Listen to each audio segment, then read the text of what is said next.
जय हिंद, जय हिंदुस्तान। आज की क्लास आपके लिए बहुत ही खास होने वाली है, क्योंकि मैं इस आज की क्लास को इसलिए खास बता रहा हूँ आपके लिए, क्योंकि आज के दिन इस क्लास को मैं स्टार्ट कर रहा हूँ और इस क्लास को मैं इस तरह से स्टार्ट कर रहा हूँ कि जैसे आपने क्लास 9th में एक भी मैथमेटिक्स के क्वेश्चन बनाए ही ना हो। आई मीन कि मैं जितने भी इसमें टॉपिक्स होंगे उन सभी टॉपिक्स को मैं ऐसे आपको पढ़ाऊँगा जैसे कि आप कभी पढ़े ना हो, और इतने डाउट्स जो भी डाउट्स होंगे सभी डाउट्स को क्लियर किए जाएंगे। और आपका जो चैनल का प्लेलिस्ट रहेगा वो चैनल के ऑलरेडी उपलब्ध रहेगा। और इसके बाद सबसे पहले आपने क्लास 9th में जैसे आपको पढ़ना है अध्याय 1 का वास्तविक संख्या यानी कि रियल नंबर। अब रियल नंबर कहते किससे हैं, तो रियल नंबर सबसे नीचे यहाँ पे मैं लिखा हुआ हूँ 6 नंबर पे। अब इसे आपको समझने के लिए सबसे पहले कुछ बातों को जो पहले आप पढ़ चुके हैं उसको पढ़ लेते हैं। लेकिन मैंने जैसे बताया है कि मैं ऐसे आपको पढ़ाऊंगा जैसे कि आप इसके पहले कुछ पढ़े ही ना हो। तो सबसे पहले हम जानते हैं कि प्राकृतिक संख्या क्या होती है। मानते हैं कि आप प्राकृतिक संख्या को जानते हैं, लेकिन थोड़ा सा धैर्य रखें क्योंकि धीरे धीरे सभी डाउट्स को क्लियर किए जाएंगे। और जब तक आपको एक छोटा सा बेसिक ना पता रहेगा तब तक आपको बड़े क्वेश्चन ना बन पाएंगे। तो प्राकृतिक संख्या जिसे इंग्लिश में नेचुरल नंबर कहते हैं, गिनती की संख्या को प्राकृतिक संख्या कहते हैं। आई मीन कि आप जितनी गिनती की संख्याओं को गिनते हैं 1 2 3 4 5 6 ये अनंत तक जितनी संख्याएं होती हैं उन्हें प्राकृतिक संख्या कहते हैं। और इन प्राकृतिक संख्याओं को n से दिखाते हैं। n mean natural number. उसके बाद देखते हैं होल नंबर यानी कि पूर्ण संख्या। पूर्ण संख्या यदि गिनती की संख्या को 0 से प्रारंभ कर दें तो उसे पूर्ण संख्या कहते हैं। अब जैसे बात क्या हुई कि गिनती की संख्या में तो हुई, लेकिन जैसे आपसे कोई पूछे कि तुम्हारे पास कितने किताब हैं। अब किताब यदि है तो ठीक है, तो आप 1 2 3 बता सकते हो। लेकिन यदि कहा जाए कि एक भी नहीं है तो उसमें 0 की तो थोड़ी सी मतलब कमी महसूस हुई ना, तो इसीलिए पूर्ण संख्या में इसको ऐड किया गया। तो प्राकृतिक संख्या को 0 से प्रारंभ कर दें तो उसे पूर्ण संख्या कहते हैं। जैसे 0 1 2 3, अब आप इसे प्राकृतिक संख्या से लगा सकते हैं। अब इसके बाद जरूरत पड़ती है पूर्णांक की। पूर्णांक आप कक्षा 8 में एक चैप्टर ही पढ़ चुके हैं। यदि पूर्ण संख्याओं के साथ साथ ऋणात्मक संख्याओं को भी ले लिया जाए। अब जैसे बात क्या था कि प्राकृतिक संख्या तो थी, पूर्ण संख्या पे आ गई, लेकिन अब ऋणात्मक संख्याओं की, जैसे कुछ माइनस में होते हैं, जैसे कुछ ऋण दिए जाते हैं, उसकी बात हो रही है। तो संख्याओं को भी ले लिया जाए तो उसे पूर्णांक कहते हैं। अब जैसे बात क्या है, 0 तो पूर्ण संख्या आ गया, 1 प्राकृतिक संख्या और ये प्राकृतिक संख्या पूर्ण संख्या हो गए, लेकिन अब -1 -2 -3 ये हमारे पूर्णांक में आ गया। इन सभी के संग्रह को हम लोग कहते हैं पूर्णांक। इसे दिखाते हैं Z से। अब जैसे पूर्ण संख्या को हम लोग W से दिखाते हैं क्योंकि इसे होल नंबर लिखते हैं, लेकिन हम लोग लिखते हैं इसे इंटीजर्स, दिखाते हैं Z से। अब Z से दिखाने का बात यह है कि यह जर्मन भाषा के जेहलिन शब्द से लिया गया। जेहलिन का अर्थ होता है गिनना, इसलिए इसको Z से दिखाते हैं। अगला देखते हैं हम लोग परिमेय संख्या। परिमेय संख्या यानी कि रेशनल नंबर, ऐसी संख्याएं जिन्हें P/Q के रूप में लिखा जा सकता हो परिमेय संख्या कहलाती है। अब P/Q क्या है, तो जहां P तथा Q पूर्णांक है तथा Q is not equal to 0। अब मैं इसको आपको उदाहरण के माध्यम से दिखाऊं तो जैसे 3 पूर्णांक है अपना, आप देख रहे हैं इसमें पूर्णांक में 3 है और 5 भी पूर्णांक है। आई मीन कि 3/5 को हम लोग परिमेय संख्या कह सकते हैं, लेकिन एक शर्त है कि जो Q है ना वह 0 कभी भी नहीं होना चाहिए, यानी कि 2/0 ये कभी भी परिमेय संख्या नहीं है।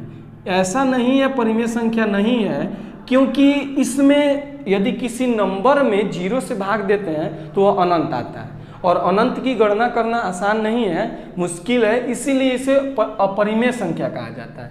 इसी तरह करके ये 5/3 -2/8 -3/6, यानी कि पूर्णांक का मतलब कि माइनस भी हो सकता है, नीचे भी माइनस हो सकता है। जैसे 3/-8 भी परिमेय संख्या है। परिमेय संख्या को दिखाते हैं Q से। अब यह जो है अंग्रेजी भाषा के क्वाटिएंट नामक शब्द से लिया गया है। क्वाटिएंट आप जानते हैं जिसको भागफल कहा जाता है हिंदी में, वहां से लिया गया है। अब आते हैं अपरिमेय संख्या पे। अपरिमेय संख्या क्या कहते हैं, तो परिमेय संख्या का विलोम को हम लोग अपरिमेय संख्या है। मतलब क्या कि जिसे P/Q के रूप में नहीं लिखा जा सकता हो, यही है ना P/Q। तो इसकी परिभाषा को देखें तो ऐसी संख्याएं जिन्हें p बाई क्यू के रूप में नहीं लिखा जा सकता है अपरिमेय संख्या कहलाती है। अब जहाँ p तथा q पूर्णांक है तथा q is not equal to 0। अब यहाँ देखिए -5 ये देखिए √5 है। आप चाहे तो -5/2 भी ये परिमेय संख्या में आता है, आपको पता है, लेकिन √5 इसका कोई गणना नहीं किया जा सकता है, इसलिए इसको अपरिमेय संख्या लिया जाता है। अब √5/3 लिखे जाए, कुछ भी लिखें, ये अपरिमेय संख्या में आ जाए। यहाँ हम लिख दें 5/√2, ये भी अपरिमेय संख्या में आएगा, क्योंकि यहाँ q पूर्णांक नहीं है, जहाँ आप स्पष्ट देख रहे हैं कि p तथा q पूर्णांक होने चाहिए, और यहाँ पे p पूर्णांक नहीं है। √2 की बात करें तो √2 को हम लोग √2/1 लिख सकते हैं। ये p तो इसमें पूर्णांक नहीं, q भले पूर्णांक है। और यहाँ देखिए 5.3863, अब ये बढ़ते जा रहा है, कहाँ तक बढ़ेगा कोई ठिकाना नहीं है, इसीलिए अपरिमेय संख्या कहते हैं। इसके बाद जो हमें पढ़ना है वास्तविक संख्या, अब इसी को समझना है। तो वास्तविक संख्या किसे कहते हैं?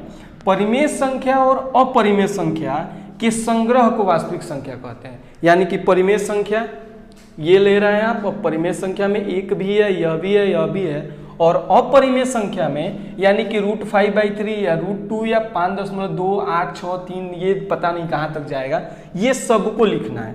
अब सबको यदि एक साथ लिख दिया जाए उसे वास्तविक संख्या कहते हैं। मेरा जहाँ तक मानना है कि आप वास्तविक संख्या को समझ गए होंगे, यानी कि अब जो भी संख्याएं, हम जितनी संख्याएं जानते हैं सबको वास्तविक संख्या कही जाती है।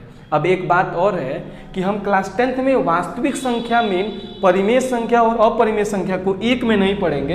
एक एक्सरसाइज में परिमेय संख्या को पढ़ लेंगे, एक एक्सरसाइज में अपरिमेय संख्या को पढ़ लेंगे, और उसके बाद कुछ इसमें धनात्मक पूर्ण संख्याओं को भी ज्ञात करने का आएगा, उन सबको बनाएंगे। तो देखते हैं, इसके बाद हमें पढ़ना है यूक्लिड एल्गोरिथ्म। यूक्लिड एल्गोरिथ्म क्या होता है, इससे हम लोग चलते हैं समझ लेने, और इस यूक्लिड एल्गोरिथ्म से ही हमें HCF निकालना होता है। अब HCF तो आप निकाल चुके हैं, लेकिन अब हम नए मेथड से HCF निकालेंगे, और जो बड़े बड़े संख्याओं का HCF होता है। चलते हैं, उसको के द्वारा एक प्रमेय दिया गया था जिसे कहते हैं यूक्लिड विभाजन प्रमेयिका। इसे हम लोग समझते हैं कि दो धनात्मक पूर्णांक, अब दो धनात्मक पूर्णांक यानी कि हम लोग पढ़ चुके हैं कि पूर्णांक क्या होते हैं, जिसमें कि धनात्मक और ऋणात्मक सभी संख्याएं होती हैं। जैसे -2 भी पूर्णांक है और 2 भी पूर्णांक है। यहाँ हमें लेकिन केवल धनात्मक पूर्णांक की बात हो रही है, तो केवल 2 को लेंगे तो दो धनात्मक पूर्णांक a और b रहने पर ऐसी अद्वितीय पूर्ण संख्याएं p तथा q विद्यमान है। अब देखिए, एक ऐसी अद्वितीय पूर्ण संख्या है, पूर्ण संख्याओं का मतलब कि 0 से लेके और 1 के बीच की संख्याओं, यानी कि 0 से लेके और जितनी संख्याएं प्राकृतिक संख्या होती हैं सबको पूर्ण संख्या कहते हैं। लेकिन यहाँ पे पूर्णांक की बात हो रही है, यानी कि यह माइनस और धन भी हो सकता है, लेकिन पूर्ण संख्या p और q कभी भी माइनस नहीं होगा। तो इस तरह करके विद्यमान है कि a बराबर BQ प्लस R। अब a क्या है, b क्या है, q क्या है और r क्या है, जिसमें कि a बराबर BQ प्लस R। अब a और b यहाँ दो संख्याएं दी हैं, जिनको एक a में भाग करना है b से, तो q क्वाटिएंट आएगा और r रिमाइंडर आएगा। और जहाँ या तो 0 बराबर है r से या छोटा है, या r क्या है, छोटा है किससे, b से। अब मैं इसे आपको एक छोटे से उदाहरणों के माध्यम से समझाऊंगा, तो ये जो यूक्लिड विभाजन प्रमेयिका है आपको बड़ी आसानी से समझ में आ जाएगा। मैं आपको यहाँ पे 4 संख्याएं लिखा हुआ हूँ, इन्हीं के भाग करके आपको दिखाऊंगा। अब आप देखिए कैसे बनाएंगे। यदि 17 में हम लोग भाग करें 6 का, अब आप देखिए, ये ना सोचना कि सर आप क्लास 10th में आ गए हैं हम लोग और आप ये छोटा छोटा भाग सिखा रहे हैं। तो देखो, ऐसा नहीं है कि इसमें पहाड़ उठाना है क्लास 10th में। जैसे बच्चे क्या करते हैं कि जैसे क्लास 10th में आते हैं इतना डिप्रेस्ड कर लेते हैं अपने दिमाग को ना, कि क्लास 10th में आ गए, इतना बड़ा बड़ा क्वेश्चन आएगा, एक भी क्वेश्चन नहीं आएगा। मैं कहता हूँ हर क्वेश्चन आएगा। यदि मैं जिस तरीके से पढ़ा रहा हूँ वैसे पढ़ो, हर क्वेश्चन आएगा, एक भी क्वेश्चन में डाउट नहीं रहेगा।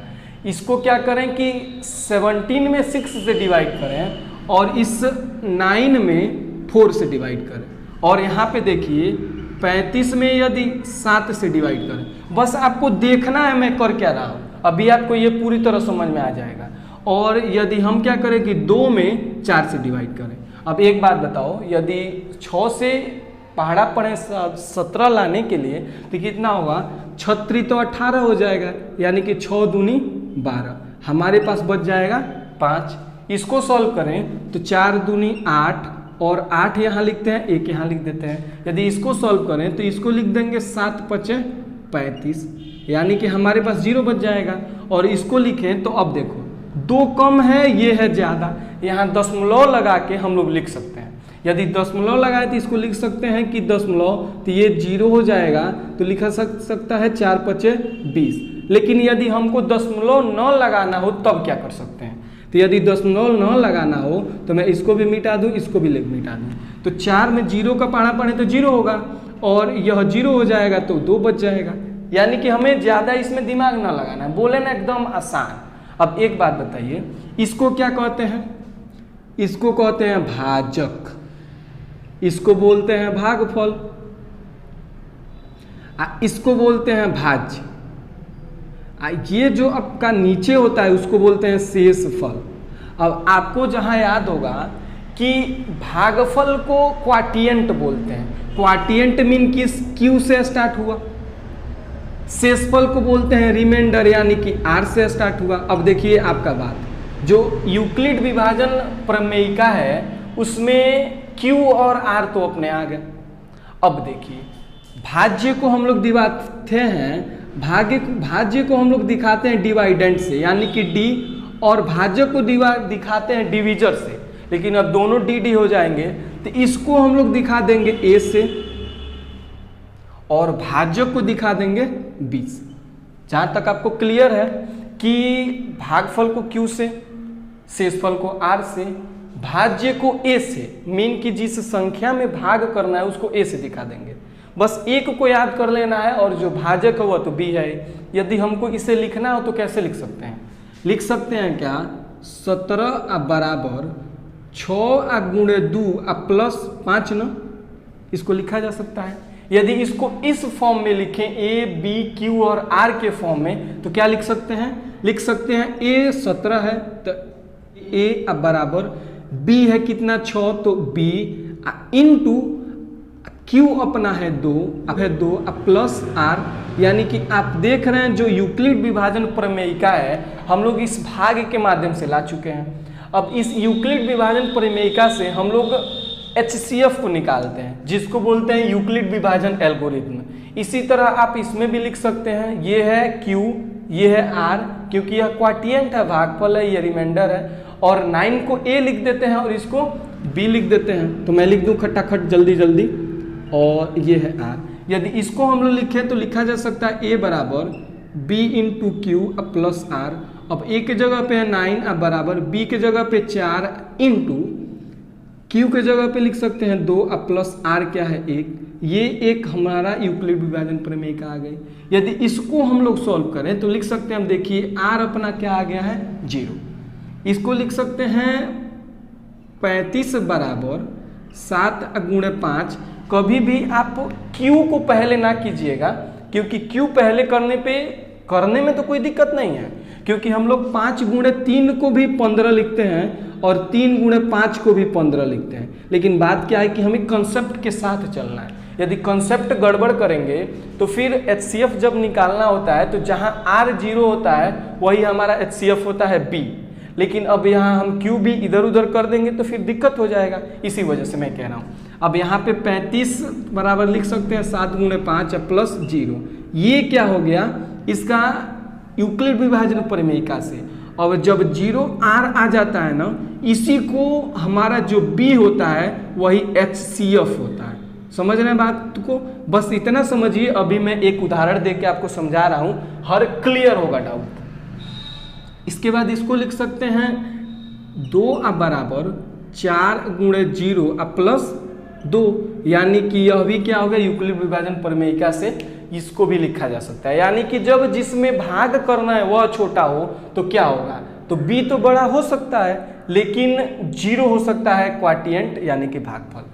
यदि यूक्लिड विभाजन एल्गोरिथ्म को देखें तो यूक्लिड विभाजन प्रमेयिका से ही यूक्लिड विभाजन एल्गोरिथ्म बन चुका है। यानी कि यूक्लिड विभाजन एल्गोरिथ्म से हम लोग HCF को निकालते हैं। क्या निकालते हैं, HCF को। अब HCF आप पहले इसके पहले निकाल चुके हैं। यदि मैं आपको कुछ उदाहरण दिखाऊं, जैसे मैं दो संख्याओं को ले रहा हूं, पहला 15 और 12, पहली संख्या है मेरी 15 और 12। यदि मैं कहूं आपको HCF निकालने के लिए, तो आप क्लास 4 से पढ़ते आ रहे हो कि HCF दो विधि से निकालते हैं, एक गुणनखंड विधि से, एक भाग विधि से। मैं दोनों विधि से आपको दिखाऊं, तो यदि गुणनखंड विधि से निकाले तो 15 को काटते हैं तो ये 2 से कटेगा नहीं, क्योंकि अभाज्य संख्याओं से काटते हैं। तो इसको 3 से काटते हैं, 3 × 15 और 5 से काटते हैं एक बार में। यदि 12 को हम लोग अभाज्य गुणनखंड करें तो ये 2 से कटेगा 6 बार में, 2 से कटेगा 3 बार में, और फिर 3 से कटेगा एक बार में। इसको लिखते कैसे हैं? 15 बराबर 3 × 5, और 12 को लिखते हैं 2 × 2 × 3। अब जब HCF निकालना होता है हम लोग को, तो इसमें दोनों में जो कॉमन होता है उसी को लेते हैं। अब दोनों में कॉमन तो दिख रहा है आपको, 3 इसमें भी है और 3 इसमें भी है, लेकिन 5 इसमें है तो इसमें नहीं है, और 2 इसमें है तो इसमें नहीं है। तो HCF बराबर हो जाएगा 3। ये था अपना गुणनखंड। जैसे गुणनखंड अब छोटी संख्याएं हैं तो गुणनखंड निकालना तो आसान है, लेकिन जब बड़ी संख्याएं आ जाएं तो उसका गुणनखंड निकालना आसान नहीं है। यदि मैं इसको भाग विधि से आपको दिखाऊं तो हम लोग लिख सकते हैं कि अब जो बड़ी संख्या होती है उसमें भाग देते हैं छोटी संख्या से। तो इसको लिखते हैं 15 में भाग दे रहे हैं 12 से, तो 12 का नम 12 और यहाँ 3 बचा। अब आपको याद होगा कि भाग विधि में जितना रिमाइंडर आता है यानी कि शेषफल आता है, तो हम लोग भाजक को फिर भाज्य बना लेते हैं। यानी कि 12 यहाँ लिख सकते हैं, तो 3 चौको 12। यहाँ आप देख रहे हैं कि ये 0 हो गया।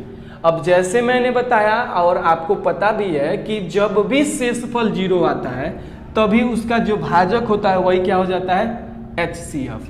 लेकिन ये तो हम लोग क्लास 4 से लेके अभी तक पढ़ते आ रहे हैं, अब पूरा रटते आ रहे हैं। यूक्लिड विभाजन प्रमेयिका से और यूक्लिड विभाजन एल्गोरिथम से हम लोग इसे कैसे लिख सकते हैं? तो देखिए, सबसे पहले हम लोग इसको यदि देखें और इस रूप में लिखें, जहां ये रूप हो चाहे इस रूप में हो, तो कैसे लिख सकते हैं?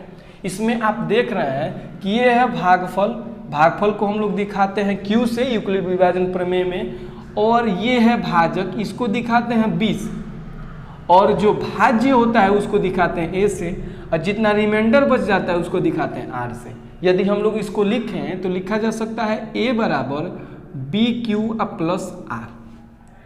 मतलब क्या? A अपना है 15, तो लिख सकते हैं 15 बराबर B है अपना 12 इंटू Q है 1 प्लस R है 3। अब जब तक इसको नहीं छोड़ेंगे, जब तक कि यहाँ पे 0 ना आ जाए, ये HCF नहीं है अपना। अब क्या है कि यदि इसको देखें तो ये अब इसमें मान बदल जाएंगे। जो अपना 12 है वह हो जाएगा A, जो 4 है वह हो जाएगा क्यूब, और 0 हो जाएगा R, और ये जो अब हम लोग R जिसको लिए थे ये R नहीं रहेगा, ये हो जाएगा B। यदि आपको इसमें साफ न दिख रहा हो तो अपने वीडियो की क्वालिटी को बढ़ा के 360 पिक्सल पे देख सकते हैं, वीडियो साफ दिखेगा। अब इसको हम लोग लिखें तो A है 12 बराबर B है अपना 3 इंटू ये Q है 4 प्लस R है 0। अब जैसे यहाँ R 0 आता है तो जो B होता है वही हो जाता है HCF। अब आप यहाँ देख रहे हैं कि हम लोगों ने इसका गुणनखंड किया, फिर जाके इसमें कॉमन करके तब जाके HCF निकाला। यहाँ केवल भाग करके इस स्टेप को, इस भाग करने से ही हमारा HCF आ गया। लेकिन यूक्लिड विभाजन एल्गोरिथम जब पढ़ेंगे तो हम लोग को इन स्टेप को लिखना भी पड़ेगा। लिखना तो इन्हीं स्टेप को है, इसी को यूक्लिड विभाजन प्रमेयिका कहते हैं, इसी को यूक्लिड विभाजन एल्गोरिथम कहते हैं। लेकिन अब इसे डायरेक्ट, जैसे ये छोटा नंबर था तो लिखना आसान था, जैसे बड़ा नंबर आएगा तो लिखना थोड़ा दिक्कत होगा। इसीलिए हम क्या करते हैं कि इसको मतलब इसी भाग कर लेते हैं, तब जाके यूक्लिड विभाजन एल्गोरिथम से बना। तो उदाहरण नंबर 1 बोल रहा है कि 4052 और 12576 का HCF यूक्लिड विभाजन एल्गोरिथम का प्रयोग करके ज्ञात कीजिए। जैसे मैंने आपको बताया हुआ है कि यूक्लिड विभाजन प्रमेय से अब बड़ी बड़ी संख्याएं व छोटी छोटी संख्याएं हों उनका HCF निकालते हैं। अब जैसे आप देख रहे हैं 4052 और 12576 का गुणनखंड करना और फिर उसमें से कॉमन करके फिर निकालना थोड़ा सा ऐसे ना बड़ा होगा। और इससे इसने ऑलरेडी बोल चुका है कि यूक्लिड विभाजन एल्गोरिथम से बनाना है। तो सबसे पहले हम क्या करते हैं, आपको पता है कि जो यूक्लिड विभाजन एल्गोरिथम है वह a बराबर बी क्यू प्लस आर, जहाँ 0 से या तो बड़ा है या बराबर है r, और जो b है वह r से क्या है, बड़ा है। अब हम क्या करते हैं, सबसे पहले इसको भाग करके और इसमें a b q के विभिन्न मानों को निकाल लेते हैं, और तब जाके हम लोग इसको इस रूप में लिख देंगे और उसके बाद HCF निकाल लेंगे। क्योंकि ऐसे हम लोग इसमें भाग करेंगे थोड़ा सा उतना अच्छा होगा नहीं। तो सबसे पहले बनाते हैं। अब देखिए यहाँ बात क्या है, हमें क्या करना है कि 4052 से 12576 को भाग करना है। अब आप यहाँ देख रहे हैं कि 4052 है, ये 12576 है। यदि हम लोग इसको 4 बार में काटें तो 4 चौको 16000 हो जाएगा। हम क्या करते हैं, इसको 3 से काट देते हैं तो 3 बार में कट जाएगा, 3 दूनी 6 और 5 तेई 15 का 5 हाथ में 1, 3 में 0 का मल्टीप्लाई कराएं तो 0 होगा और एक हासिल आया तो 1 और 4 तेई 12, यानी कि 12156 हुआ। यदि हम लोग घटाएं तो 6 में से 6 गया 0, 7 में से 5 गया 2, 5 में से 1 गया 4 और 12 में से 12 घटाएं तो 0 आता है। अब 420 को हम क्या करेंगे कि भाज्यक बना देंगे और 4052 को भाज्य बना देंगे। तो ऐसे लिखते हैं, आप भाग विधि से गुणनखंड को और HCF को निकाले हुए हैं, तो ये हो जाएगा 4052। अब आप यहाँ देख रहे हैं कि 420 में यदि 10 से गुणा कराएं तो 4200 हो जाएगा, यानी कि 9 से मल्टीप्लाई कराएंगे तो इससे कम आएगा। 9 बार में कराने पे 9 से 0 में कराने पे 0, 9 से 2 में कराने पे 9 दूनी 18 हाथ में 1 और 9 चौको 36 1 37, यानी कि 3780 हुआ। यदि 2 से 0 घटाएं तो 2, 5 में से 8 नहीं जाएगा, एक हासिल लेंगे तो ये हो जाएगा 15 में से 8 गया 7 और यहाँ बचा 9। 9 में से यदि 7 को घटाएं तो 2 होता है और 3 में से 3 गया 0। अब 272 को हम लोग क्या करेंगे, भाजक बनाएंगे, 20 को भाज्य बना लेंगे और इस तरह करके अब 272 में 420 एक बार में जाएगा तो 272। यदि हम लोग इसको घटाते हैं तो 0 में से 2 तो जाएगा नहीं, हासिल लेंगे तो 10 में से 2 गया 8 और यहाँ 1 11 में 7 गया 4 और यहाँ बचेगा 3 में से 2 गया 1। अब 148 को 272 से क्या करते हैं, भाग कर लेते हैं। अब 148 दुनिया आप देख रहे हैं 296 होगा, यानी कि केवल एक बार में जाएगा 148। यदि इसको हम लोग घटाएं तो 12 में से 8 गया 4 और यहाँ हो गया 6 में से 4 गया 2 और 2 में से 1 गया 1। अब इसको यदि हम लोग भाज्य बनाएं तो 148, 124 का नाम 124। अब 48 में 24 गया तो 24 बचता है, 1 में से 1 गया 0। अब यह 24, अब 124 को हम लोग भाज्य बनाते हैं तो 24 बचे 120। अब यहाँ पे 124 में से यदि 120 गया तो 4 बचता है और 24 को यहाँ लिखते हैं तो 4 छक्के 24। अब आप यहाँ देख रहे हैं यहाँ 0 आया है, यानी कि जो HCF है वह क्या है कि 4 है। अब आप सोच रहे होंगे कि हम लोग इसको क्या करेंगे, प्राइम फैक्टराइजेशन करके और अभाज्य गुणनखंड के बाद कॉमन करके 4 ला सकते हैं, लेकिन अब हमें यहाँ पे बोला है कि यूक्लिड विभाजन एल्गोरिथम से बनाना है तो ऐसे बनाएंगे। ये लिखना कोई ज़रूरी नहीं है, ये तो बस स्टेप लिखने के लिए लिखा गया है। हम लोग को जो लिखना है वह लिखना इस बात को है कि A बराबर बी क्यू प्लस आर। अब जहाँ पे 0 से या तो बड़ा होना चाहिए ना बराबर होना चाहिए r, और b जो होगा r से बड़ा होगा। इसको हमें क्या करना है, लिखना है। अब यदि हम लोग पहले स्टेप को देखें इसको, तो इसमें आप देख रहे हैं कि Q 3 है, A 12576 है और B 4052 है और R है 420। तो यदि इसको हम लोगों को लिखें तो लिख सकते हैं 12576 बराबर, पहले B को लिखते हैं तो लिख देंगे 4052 इंटू क्यूब हमको पता है 3 प्लस R हमारा है 420। इस तरह हम लोग को लिखना है। अब हम क्या करेंगे कि यदि इसको ले तो इसमें क्या होगा कि 420 अपना यहाँ पे B हो जाएगा और Q हो जाएगा 9, R हो जाएगा 272 और यह हो जाएगा A। यदि इसको लिखें तो लिख सकते हैं 4052 बराबर 420 इंटू 9 प्लस 272। अब आप यहाँ देख रहे हैं कि 420 को यहाँ पे b के जगह पे ला दिए हैं और जो b है उसको ला दिए हैं a के जगह पे। यानी कि इसी तरह हम लोग अब इसको क्या कर सकते हैं, 420 को a के जगह पे ला सकते हैं। 420 अब बराबर और 272 को यहाँ ला सकते हैं। आप यहाँ देख भी सकते हैं इस स्टेप में, इस वाले में 272 इंटू, अब 272 का क्यूब है हमारा 1 प्लस रिमाइंडर यानी कि आर है 148। अब यदि इसको हम लोग नीचे वाले स्टेप को इसको लिखें तो लिख सकते हैं 272 बराबर 148 बी है इंटू क्यूब है 1 प्लस आर है 124। यदि हम लोग अब इसको ए बनाएं तो लिख सकते हैं 148 बराबर ये हो जाएगा b यानी कि 124 इंटू 1 हमारा एक बार में जाएगा तो हो जाएगा 1 प्लस r जो है वह है 24। यदि 24 अब हम लोग क्या करें कि इसको a बनाएं तो 124 बराबर 24 यानी कि 24 हमारा b है इंटू 5 हमारा क्यूब है प्लस r है 4।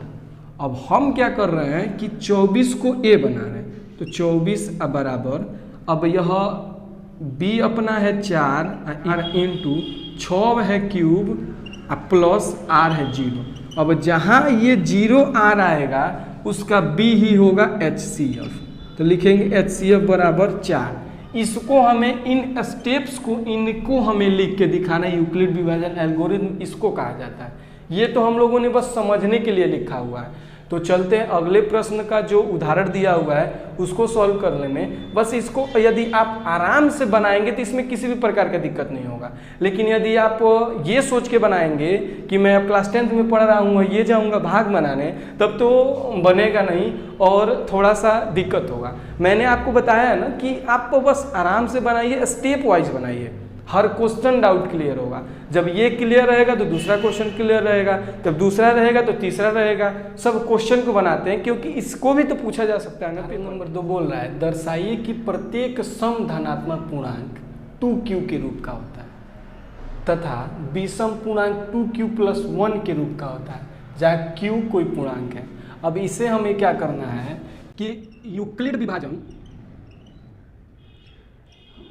एल्गोरिथम द्वारा बनाना है। विभाजन एल्गोरिथम मतलब कि HCF जिससे निकालते हैं उसके एल्गोरिथम से बनाना है।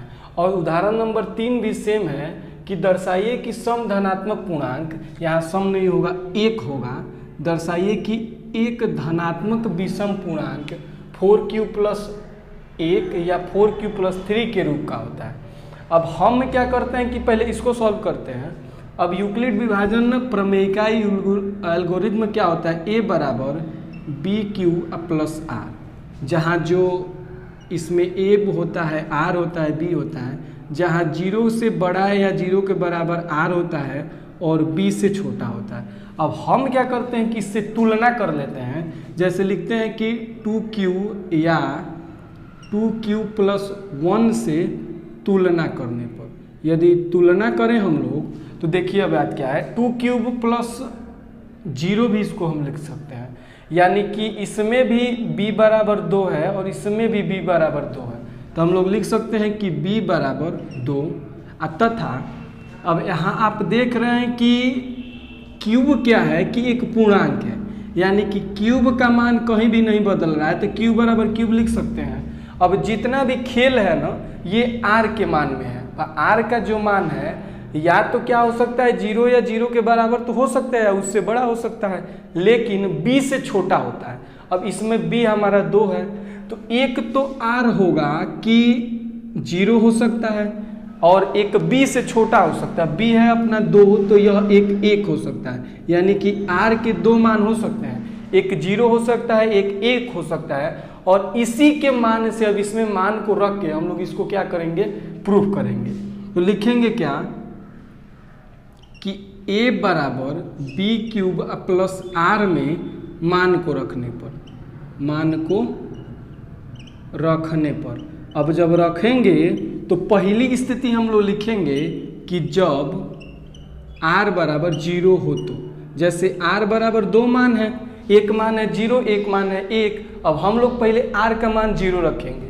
जैसे r जो है ना यही रूप बदल रहा है, पहला रूप 0 पकड़ेगा, दूसरा रूप 1 पकड़ेगा। अब इन तीनों रूपों को हम लोग पकड़ेंगे अब तब जाके क्वेश्चन को बनाएंगे। चलिए तो लिखें a बराबर b क्यूब प्लस r।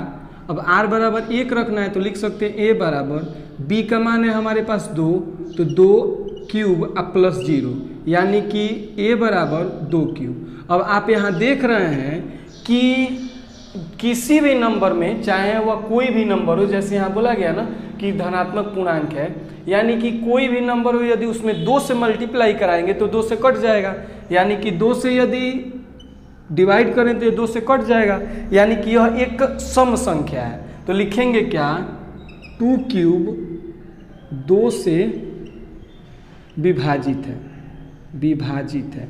और जब 2 क्यूब 2 से विभाजित है तो हम लोग लिख सकते हैं कि 2 क्यूब सम धनात्मक पूर्णांक, 2 क्यूब सम धनात्मक पूर्णांक है। अब जो बात हमको बोला हुआ है कि सिद्ध कीजिए कि चाहे दर्शाइए कि प्रत्येक सम धनात्मक पूर्णांक, यह सम धनात्मक पूर्णांक है, तो ये एक क्या है, सम धनात्मक पूर्णांक है। अब यदि हम लोग क्या करें, अब 2 क्यूब प्लस 1 को सिद्ध करना है। अब एक मान को तो हम लोग सिद्ध कर चुके हैं। यदि r का दूसरा मान लें, लिखें दूसरी स्थिति जब r बराबर 2 हो तो, अब जब 2 हो तो क्या लिख सकते हैं, a बराबर b क्यूब प्लस r में मान रखें तो a बराबर b का मान है 2, हम लोग 2 लिखे हैं, क्यूब तो क्यूब है ही, प्लस r अब हम लोग 1 लिए हैं।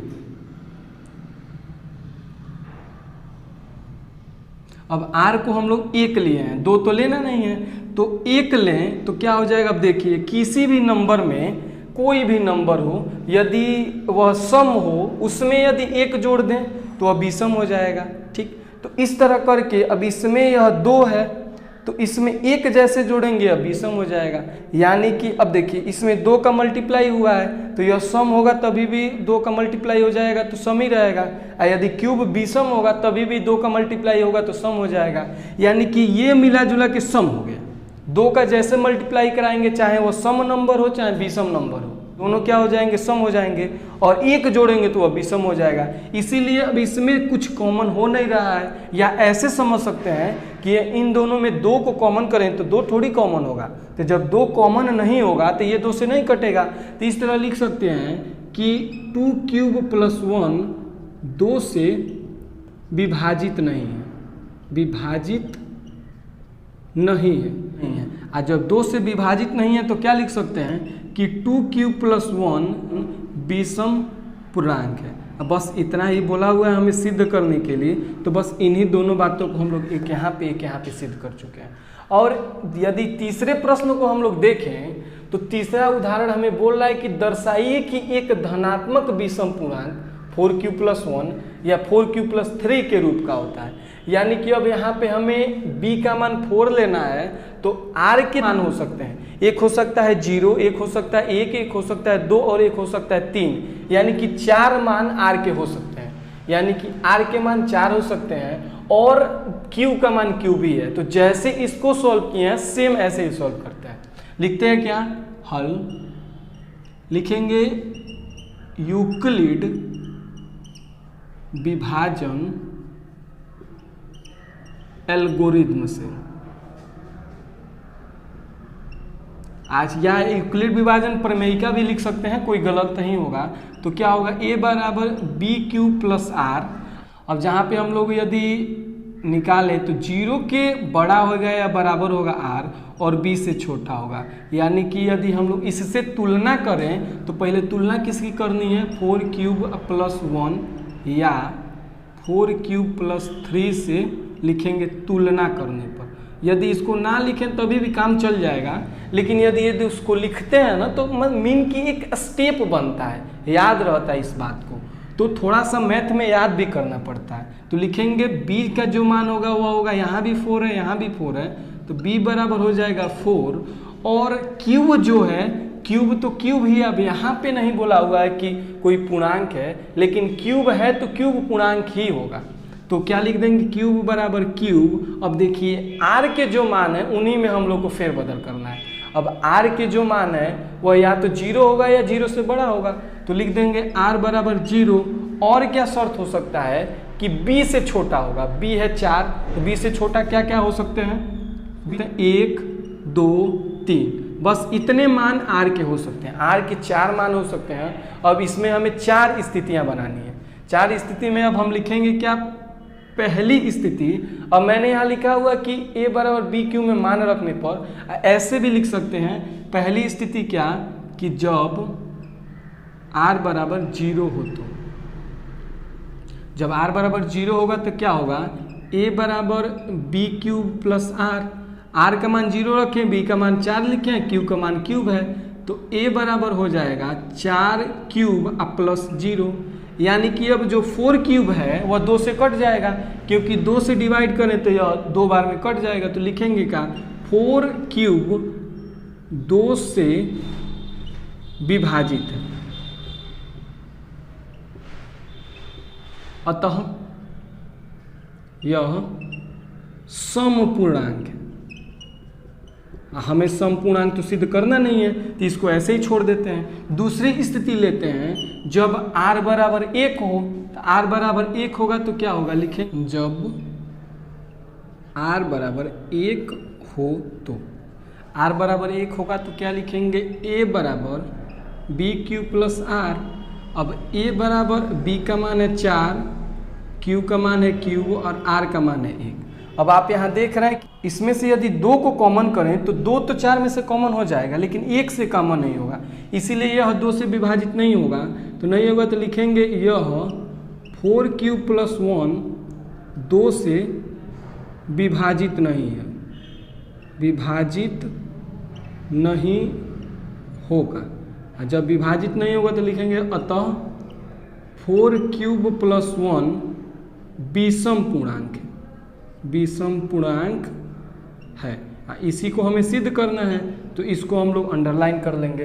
दूसरी बात, हमें अब तीसरा मान जो है कि r बराबर 2 लेना है, तो लिखेंगे क्या, तीसरी स्थिति जब r बराबर 2 हो, तो जब 2 होगा r बराबर तो क्या हो जाएगा, a बराबर बी क्यूब प्लस r में मान रखें तो लिखेंगे a बराबर 4 क्यूब प्लस 2। अब यदि इसमें से हम लोग 2 को कॉमन करें तो इसको लिख सकते हैं 2 इंटू 2 क्यूब प्लस 1, यानी कि 2 से इसको काटें तो यह 2 से 2 कट जाएगा। मीनवाइल कि ये एक सम संख्या हो जाएगी और हमें सम है, तो लिखेंगे यह 4 क्यूब प्लस 2 2 से विभाजित होगी। जब 2 से विभाजित होगी तो लिख देंगे अतः 4 क्यूब प्लस 2 एक समपूर्णांक है। हमें समपूर्णांक तो लिखना नहीं है, तो इसीलिए इसको छोड़ देंगे ऐसे ही। उसके बाद चौथी स्थिति अवधि हम लोग लें तो r बराबर 3 होगा, तो लिखेंगे जब r बराबर 3 हो, तो r बराबर जब 3 हो तो क्या लिख सकते हैं, a बराबर बी क्यूब प्लस r। अब इसमें मान रखें तो 4 क्यूब प्लस 3। अब इसमें से हम लोग 2 कॉमन नहीं कर पाएंगे, मीनवाइल की पूरी संख्या 2 से नहीं कट पाएगी। जब पूरी संख्या 2 से नहीं कटेगी तो यह एक विषम पूर्णांक है, तो लिखेंगे यह 4 क्यूब प्लस 3 2 से 4 क्यूब प्लस 3 2 से विभाजित नहीं होगी। और जब 2 से विभाजित नहीं होगी तो क्या लिखेंगे, अतः यह एक विषम पूर्णांक है। अब विषम पूर्णांक है, इसे ही हमें सिद्ध भी करना है, तो क्या लिखेंगे, देखिए अब यह एक विषम पूर्णांक है और यह एक विषम पूर्णांक है, इसी को हमें सिद्ध करना था। और दूसरे वाले क्वेश्चन में हमें क्या सिद्ध करना था कि समपूर्णांक इस रूप का होता है और विषम पूर्णांक इस रूप का होता है। अब हम इसलिए इसमें इनके रूपों को b बराबर 2 ले रहे हैं, क्योंकि यदि b बराबर दूसरी मान लेंगे तो आप देख रहे हैं ना, स्थिति यहाँ 2 स्थिति हुई है, यहाँ 4 स्थिति हुई है। ऐसे ही जितने मानों को लेंगे उतनी स्थितियाँ होंगी और सबके लिए इसी रूप का आएगा।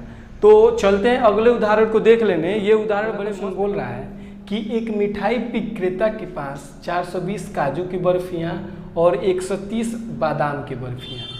बादाम की बर्फियाँ, बादाम देखिए इतना फेमस हो गया है कि ये अब क्वेश्चंस में आ रहा है। जिस तरह कच्चा बादाम का जो गाना फेमस हुआ था, उसी तरह बादाम भी फेमस है बर्फियों से। वह इनकी ऐसी ढेरियाँ बनाना चाहती है। अब उसके पास ऐसी ढेरियाँ बनाना है इसको कि प्रत्येक ढेरी में बर्फियों की संख्या समान रहे। यदि ढेरी जो बनाना है उसमें बर्फियों की संख्या समान रहे तथा ये ढेरियाँ परात में न्यूनतम स्थान घेरें, और ऐसा करना है कि न्यूनतम स्थान भी घेरें। इस काम के लिए प्रत्येक ढेरी में कितनी बर्फियाँ रखी जा सके। जैसे यदि मैं आपको एक एग्जांपल बताऊं, तो यदि आपके पास मान लीजिए 8 ठो काजू की बर्फियाँ हैं और 12 ठो बादाम की बर्फियाँ, और इनको क्या करना है, सुव्यवस्थित करना है।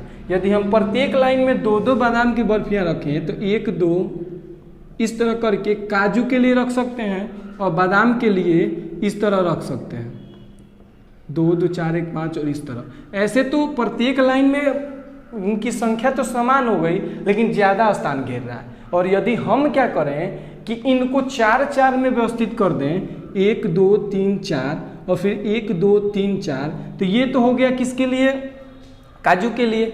और बादाम के लिए हम लोग यहाँ कर दें 1 2 3 4 1 2 3 4 1 2 3 4, तो इस तरह करके ये कम स्थान घेरा, इसकी अपेक्षा यह कम स्थान घेरा। तो इस तरह अब हमें ये ढेरियाँ नहीं बतानी है, हमें प्रत्येक ढेरी में कितने काजू हैं उसको बताना है, चाहे कितनी बर्फियाँ हैं ये बताना है। तो इसके लिए हम क्या कर सकते हैं कि यदि इन दोनों का HCF निकाल दें तो हमें निकल जाएगा कि एक ढेरियों में कितने बर्फियाँ हैं। तो इस तरह करके हम लोग लिखेंगे क्या कि इस काम के लिए ढेरियों में बर्फियों की संख्या बतानी है। तो लिखेंगे क्या, हल इस काम के लिए प्रत्येक ढेरी में बर्फियों की संख्या बराबर लिखेंगे क्या, HCF। अब किसका HCF, तो 420 का और 130 का, 420 का और 130 का।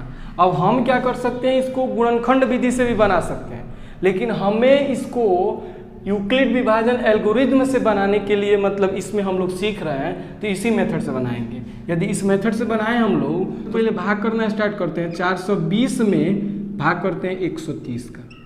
यदि इसको भाग करें तो 13 या 39 होता है, यानी कि 3 बार में काटें तो 390, 0 और 12 में से 9 गया 3 और यह कट गया 30।